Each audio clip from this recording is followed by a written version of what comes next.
नमस्कार, जय जिनेंद्र। भविष्यम की ओर से मैं आशीष पाटनी आप सभी का अभिवादन करता हूं। दोस्तों, जैसा कि आप जानते हैं, भविष्यम हमेशा ऊर्जा के बारे में बात करता है। भविष्यम हमेशा सकारात्मक ऊर्जा और नकारात्मक ऊर्जा के बारे में बात करता है। पिछले वीडियो में हमने बताया था कि हम कैसे किचन और भोजन से हम सकारात्मक ऊर्जा को आकर्षित कर सकते हैं और विषाक्त और नकारात्मक ऊर्जा को हम दूर कर सकते हैं। तो आज के इस वीडियो में हम जानेंगे कि हम बेडरूम में कैसे हम सकारात्मक ऊर्जा का प्रवेश करवा सकते हैं और वहां पे बसी हुई, वहां पे चिपकी हुई नकारात्मक ऊर्जा को हम कैसे दूर कर सकते हैं। दोस्तों, एक बात का ध्यान रखना, हम अपना घर कितना भी वास्तु सम्मत बनवा ले, हम अपनी कुंडली के कितने भी दोषास को दूर करवा ले, लेकिन जब तक ऊर्जा का प्रवाह अनुकूल नहीं होगा, जब तक ऊर्जा बिना किसी अवरोध के चलायमान नहीं रहेगी, हमारे सारे उपाय व्यर्थ चले जाते हैं। फिर हम कहते हैं कि हमने तो अपना घर वास्तु के हिसाब से बनवाया था, हमने तो अपनी कुंडली के दोषास को दूर करवाया था, लेकिन हमें वो लाभ नहीं मिला है। इसका कारण सिर्फ एक है कि आपके घर में सब कुछ सही है, लेकिन घर में ऊर्जा का प्रवाह अनुकूल नहीं है। तो भविष्य में इस वीडियो में ये बताएगा आपको कि अपने बेडरूम में ऊर्जा का प्रवाह कैसे अनुकूल करना है, ऊर्जा के प्रवाह को कैसे लाभदायक बनाना है, कैसे ऊर्जा को हमें, सकारात्मक ऊर्जा को हमें आकर्षित करना है। ठीक है, पहला पॉइंट। सबसे पहली बात, यदि आजकल के जमाने में बाथरूम और बेडरूम कंबाइन होते हैं, हमेशा ध्यान रखिएगा बाथरूम का दरवाजा कभी खुला ना छोड़ें। बाथरूम के दरवाजा को कस के टाइट बंद करें।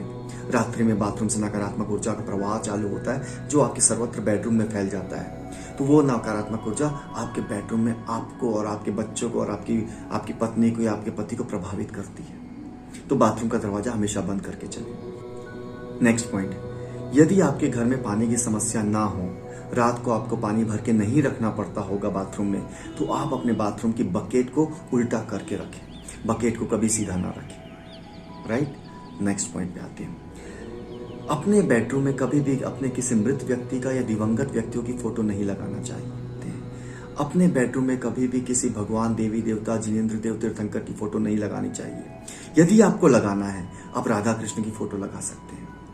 कहा जाता है इन व्यक्तियों की जब आप फोटो लगाते हैं तो आपको इनके अनुरूप कार्य करना पड़ता है, और यदि आप इनके अनुरूप कार्य नहीं करते हैं तो वे नाराज हो जाते हैं। तो क्यों अकारण किसी की नाराजगी का भागी बनना है हमें। राइट। नेक्स्ट पॉइंट पे आते हैं। अपने बेडरूम में, अपने बिस्तर में बैठकर कभी ना खाएं कि वो जो खाना है वो खाना आपके अपाच्य हो जाता है। अब खाना अपाच्य होता है और साथ साथ बेडरूम की जो ऊर्जा है वो भी नकारात्मक बन जाती है। राइट। नेक्स्ट पॉइंट पे आते हैं। रात को जूठे बर्तन बिल्कुल ना रखें। बेडरूम में जूठा बर्तन अर्थात प्रेत शक्तियों को बुलावा देना होता है। पानी का गिलास चल सकता है, लेकिन दूध, चाय, नाश्ता, ये सब जो हम करते हैं बेडरूम के अंदर, यदि वो जूठा गिलास पड़ा है, जूठा कप पड़ा है, जूठी प्लेट पड़ी है, ये बहुत बड़ा नकारात्मक ऊर्जा का द्योतक होता है। कदापि ना करें। राइट।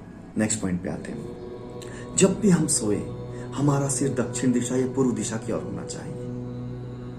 ये हमारे गोलार्ध की चुंबकीय शक्ति के कारण मैं कह रहा हूं। यदि आपको अच्छी शांति चाहिए, अच्छी नींद चाहिए, अपने स्वप्न सिद्धि चाहिए, अपना सिर हमेशा दक्षिण और पूर्व दिशा की ओर करके चले और आपके पांव हमेशा पश्चिम या उत्तर दिशा में होने चाहिए। क्योंकि कहा जाता है जब हम मर जाते हैं, जब हमारी डेड बॉडी रहती है, उसका सिर उत्तर दिशा की ओर किया जाता है। तो जो जिंदा व्यक्ति है उनको अपना सिर दक्षिण या पूर्व दिशा की ओर करना है। राइट। नेक्स्ट पॉइंट पे आते हैं।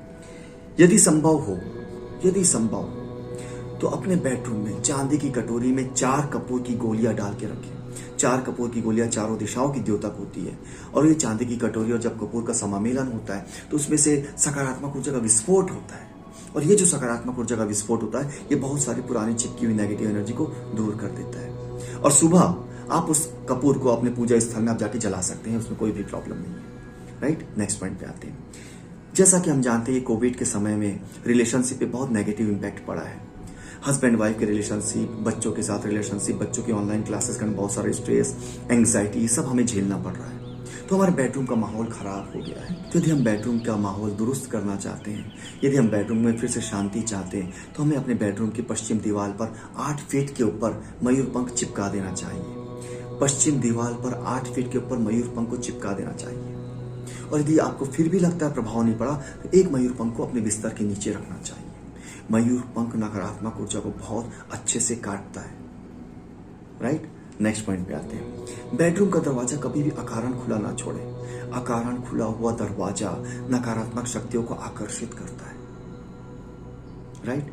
नेक्स्ट पॉइंट पे आते हैं। पत्नी को हमेशा पत्नी को हमेशा पति के बाईं ओर सोना चाहिए, लेफ्ट हैंड साइड पे। जब पति दाईं ओर सोता है, पत्नी बाईं ओर सोती है, तो उन दोनों के बीच में भावनाएं, उन दोनों के बीच में विचार, उन दोनों के बीच की वेवलेंथ बहुत मैच होती है। यदि उन दोनों के बीच कुछ तनाव भी चल रहा है, तो यदि हस्बैंड दाईं ओर सोता है, पत्नी बाईं ओर सोती है, तो उनके तनाव का निराकरण शीघ्र हो जाता है। राइट, नेक्स्ट पॉइंट पे आते हैं। अपने बेडरूम में कुछ समय के लिए कोई ना कोई ध्वनि अवश्य चलाएं, दिन या रात कभी भी, चाहे वो भक्तांबर की ध्वनि हो, नमोकार मंत्र की ध्वनि हो, गायत्री मंत्र की ध्वनि हो, वैदिक मंत्र की ध्वनि हो, कोई मेडिटेशन म्यूजिक हो, कोई ना कोई ध्वनि ऊर्जा को अपने बेडरूम में प्रवाहित करे, अपने बेडरूम में संचारित करे। ये जो ध्वनि ऊर्जा है, ये बहुत अच्छे तरीके से नकारात्मक ऊर्जा से फाइट करती है और नकारात्मक ऊर्जा को बिखेर देती है। राइट, नेक्स्ट पॉइंट पे आते हैं। तो मैंने सबसे पहले वीडियो में आपको बताया था कि आपको 7 वर्षों के पश्चात अपनी गद्दी और तकिए बदल लेना चाहिए। ये बहुत इंपॉर्टेंट है, इसलिए मैं इसको फिर से रिपीट कर रहा हूँ। अपने बेडरूम के गद्दी और तकिए को 7 वर्षों के पश्चात आपको बदल देना चाहिए। बेडरूम और तकिए बहुत ज्यादा ऊर्जा का अवशोषित करते हैं, और जैसे ये ऊर्जा हमें मालूम है नकारात्मक है कि सकारात्मक ऊर्जा है, तो यदि इसमें थोड़ी सी भी नकारात्मक ऊर्जा रही तो नकारात्मक ऊर्जा और बढ़ती है। तो यदि आप 7 वर्षों के पश्चात अपना बिस्तर चेंज करते हैं, तो आपने नकारात्मक ऊर्जा का पूरा एक कुनबा आपने घर के बाहर फेंक दिया है, ऐसा माना जाता है। तो ध्यान रखिएगा। एक सबसे विशेष और सबसे अंतिम उपाय, अमावस की रात्रि को बिछी हुई चादर, ध्यान से सुनिएगा, अमावस की रात्रि को बिछी हुई चादर को अगले दिन कंटिन्यू नहीं करना है। अमावस की रात्रि को बिछी हुई चादर को अगले दिन धुलने डाल देना है। अमावस की रात्रि के में चादर बहुत सारी नकारात्मक ऊष्मा और नकारात्मक ऊर्जा को अवशोषित करती है, तो आपको वो धोने डालना है और आपको अमावस के पश्चात एकम से फिर से फ्रेश चादर बिछाना है। दोस्तों, ये सब बहुत छोटे छोटे उपाय हैं जिसके द्वारा हम अपनी ऊर्जा का संतुलन बना सकते हैं, जिसके द्वारा हम ऊर्जा को हार्मोनाइज कर सकते हैं। इसके द्वारा हम वास्तु और कुंडली में हम जो भी उपाय करवाते हैं वो उपाय फलीभूत हो जाते हैं। जीवन में शांति रखने के लिए, अपने बेडरूम में शांति रखने के लिए, अपने बेडरूम में जो हम विचार विमर्श करते हैं, जो बातचीत करते हैं, जो फ्यूचर प्लानिंग करते हैं, वो सब सिद्ध करने के लिए हमें बेडरूम की ऊर्जा को सकारात्मक बनाना अनिवार्य है। तो मुझे उम्मीद है ये सब छोटे छोटे उपाय हैं, इन उपायों को आप पालन करें, इन उपायों को अप्लाई करें, और इन उपायों के द्वारा आप देखें कि आपके बेडरूम की नकारात्मक ऊर्जा धीरे धीरे छीन होती जा रही है, धीरे धीरे टूटती जा रही है, और आपके बेडरूम में एक शांति, एक पीस, एक प्रेम, एक सद्भाव, एक आपसी तालमेल का माहौल बन रहा है। तो दोस्तों, आज के लिए इतना ही।